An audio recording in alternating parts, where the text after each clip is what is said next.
What's up, you awesome, amazing, tactical peeps out there? Welcome to day 3 of Xcom week. I hope y'all have been enjoying, because I am enjoying talking about Xcom. We've already talked about the Xcom timeline, and we have went through who the Chosen are. Please check out those videos if you are interested. Today, I will be explaining how it is to live in an Advent city. Being born there, or you are moving there on your own accord, compared to being born in a settlement or staying in a settlement since you refuse to live in an Advent city. Before we get started, let me do some housekeeping. The music today is brought to you by my very good friend. Check out his channel, Nobody's Lo-Fi. If you're new here, I hope you're enjoying your time. If you've been here before but haven't subscribed yet, please spend one action point to hit that subscribe button. And if you're already subscribed, I mean, y'all are just my favorite people.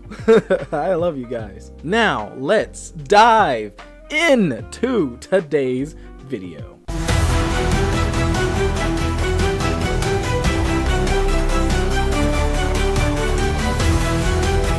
We're gonna shoot this from an angle where you have a partner, and let's throw in the fact that your partner has a pretty bad disease. Let's go with cancer. Because you love your partner so much and you can't live your life without them, y'all bite the bullet and decide to live in an Advent city. Generally, choosing the city doesn't matter, just whichever one is closest to you.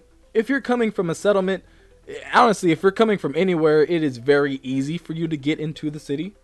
It's like probably the easiest thing you could possibly do. Getting in a city is very easy. You would have a sit down with pretty much a realtor. You would tell them why you came to the city, which is the fact that your partner has cancer. And in a city, every disease can be cured. And I do mean every disease. Cancer, Alzheimer's, even pushing back how long you live. I mean, generally, you don't need super fancy reasons to live in a city. You're just giving them a rundown of why you're moving. I mean, it could just be for just because you want it to, and they'll still let you in. They would pretty much never turn you away. I mean, unless you came in there saying you're about to bomb the place or something ridiculous like that. Since it's only the two of you, you will be put in an apartment building, most likely in the lower levels. There is a difference in lifestyle compared to the people who live in the lower levels versus the people in higher ones, but more on that later. During this conversation, you will be told that both of you need to go to the clinic, obviously for the cancer, and for the other partner, pretty much just a checkup and just checking to see if you had any symptoms of anything that would pretty much be cured as well. While you're at the clinic, a device will be planted in your head. It's a spider looking mother effer. I mean, obviously you probably wouldn't be awake to experience this. It has a few purposes. One of them being you are now trackable, which people outside the city, everyone pretty much in the world knows that it's partially a tracker. So for people who escaped or anything like that, have to get these surgically removed. But anyway, obviously that's not your goal. You're trying to live in a city pretty much for the rest of your life because you love your partner. After all that's done, you finally get to see your new apartment for the couple. It's actually a pretty quiet place. You have blue walls with a recessed lighting that somehow does not cast shadows. There are 3 rooms. The first room is a general purpose area that contains a TV and a couch. Then you have the small kitchen with a fridge, 1 burner, and a microwave, and a few drawers that function as a pantry. All the utensils and dinnerware are made of some lightweight filament that is disposable and recyclable. You also have a balcony open on one side with room enough for 2 people to sit very comfortably. Then you have a bathroom with a shower, and then you have your bedroom. The next day, you and your partner go looking for jobs. From what I've read, currency doesn't really exist. Getting a job is actually very easy, and doing the job is even easier. So damn easy that someone said they wouldn't even call it a job. Things like work stress is something you would probably never ever experience while you're in the city. Now, you are given something for pretty much you working, and that's core, which is a food that can only be imagined as tofu. Tasteless, but it contains all the vitamins you would need. But it is said that eating core slowly changes your DNA and can make you extremely vulnerable to psionic control. But fuck it, you're here now, you live in the city, this was your choice, You and your spouse are healthy and disease free. Now, remember when I mentioned how life is a bit different when you live in the upper levels compared to the lower levels? It's nothing like rich versus poor. In the lower levels, your surrounding neighbors are just a lot more friendly. Everyone wants to be your friends. They would invite you over for dinners. You will become quite close with a lot of people very fast. One day, you and your partner just decide to walk about the city. While on your walk, you notice Advent soldiers all around. Not hostile, actually rather kind towards humans. You notice the city is absolutely clean.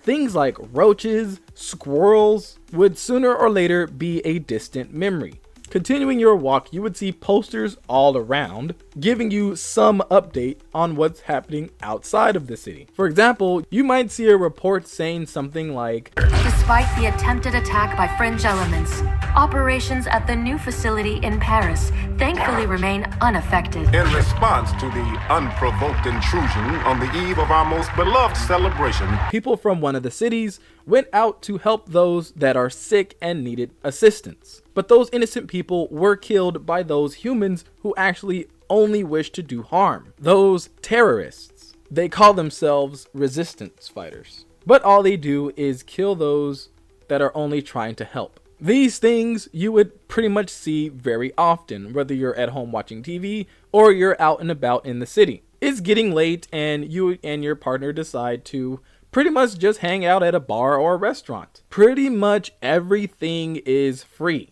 Even alcohol. For a moment, you might think, free alcohol? I'm sure someone would start a fight or something, but you never see anything like a police station. You'd probably ask yourself, how do they deal with criminals? Well, my good friends, you see, the administration had dissected the task of dealing with those who broke the law or some sort from that of processing. They would process anyone they thought might be a security threat. Therefore, there were no police desks where statements could be taken or anything of the sort. Instead, there were a series of holding and interrogation rooms around a central hub. And in those hubs, you have shit like sectoids. So,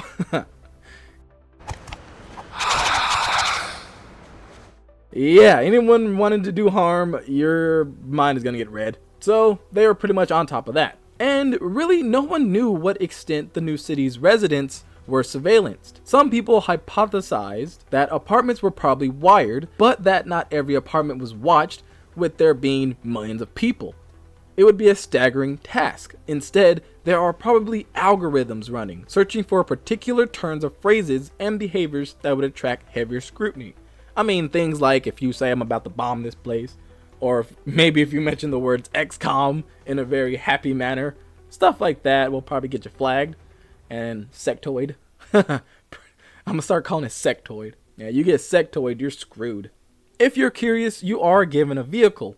One you don't actually drive, since all vehicles drive themselves. However, it's decently hard to tell apart from others, aside from colors.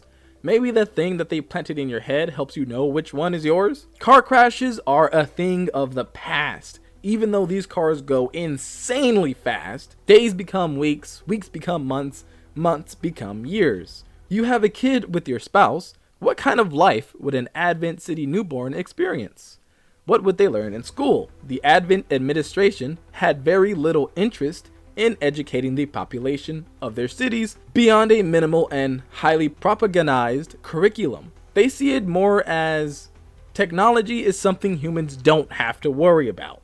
Advent will take care of all that technical stuff for you. You don't have to understand biology to breathe, so why would you learn how a media screen does what it does? Things like animal and human history are things your child will never learn. Your kid's childhood memories would be something like children wore Advent t-shirts and played peacekeepers and bad guys. No kids ever wanted to be the bad guys. They will be enjoying playing on the playground with the neighborhood kids and pretty much hugging Advent soldiers. For you and your kids, seeing the Advent soldiers gave you a sense of peace. Pretty much everyone looked up to the Advent soldiers. Days become weeks, weeks become months, and months become years. One day you're called in for a promotion at work. You're told Advent needs your help. You go to the back office and everything goes black. Your memories of you and your family begin to fade, and then you come out an Advent soldier.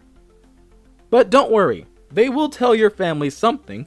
They'll tell your family something like, you left to go help innocent people outside the city, and those resistance fighters, or those terrorists, are the ones who caused your death. As an Advent soldier, you could be walking right past your family, and neither you nor them will know who you are. Now, if you live in a settlement, you would rather live with like the Reapers or Xcom, personally, right? You might have a resistance force in your settlement. You might have a resistance force. Things like coffee, ice cream, playgrounds, T-bone steak are all far in the past. People are born not knowing what those things are. Your education is based on who is around, teaching you human history and essential things you'll need to learn. In a settlement, you will know exactly where you are in the world. Since you're not in a city where all cities look exactly alike, there are no landmarks or anything in there. But if you're outside the city in a settlement, oh, trust me, you're gonna know where you are.